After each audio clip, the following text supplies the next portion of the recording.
Archaeologists have recently discovered the oldest tattooing artifact, which is around 2000 years old.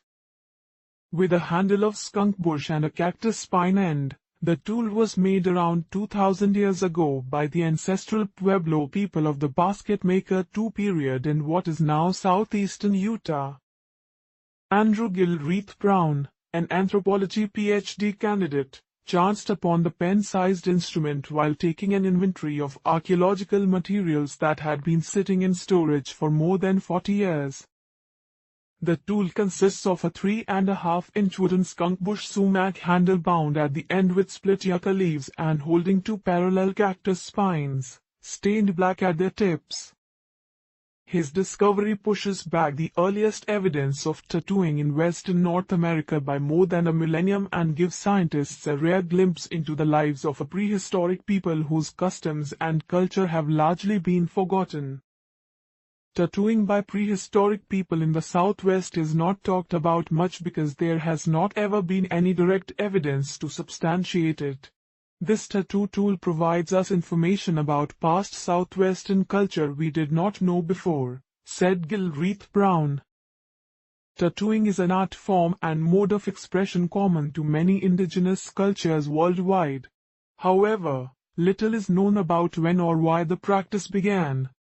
This is especially the case in places like the southwestern United States, where no tattoos have been identified on preserved human remains and there are no ancient written accounts of the practice.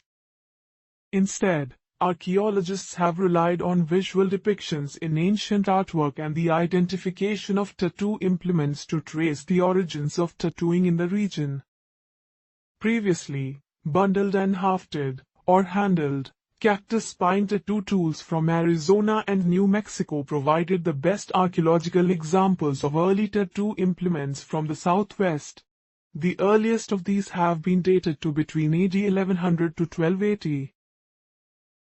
So when Gilreath Brown came across a very similar-looking implement from a site in Utah that is 1000 years older, he knew he had found something special.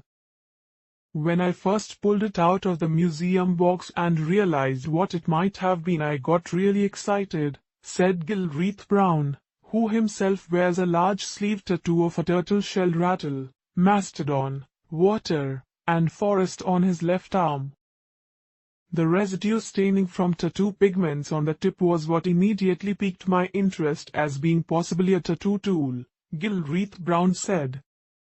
Encouraged by Aaron Wolf, a friend and co-author of the study who had done ancient tattooing and edited several books on the subject, Gilreath Brown analyzed the tips with a scanning electron microscope, X-ray fluorescence and energy dispersive ray spectroscopy. For good measure, he did several test tattoos using a replica on pigskin. He saw the crystalline structure of pigment and determined it likely contained carbon, a common element in body painting and tattooing. The find, said Gilreath Brown, has a great significance for understanding how people managed relationships and how status may have been marked on people in the past during a time when population densities were increasing in the Southwest.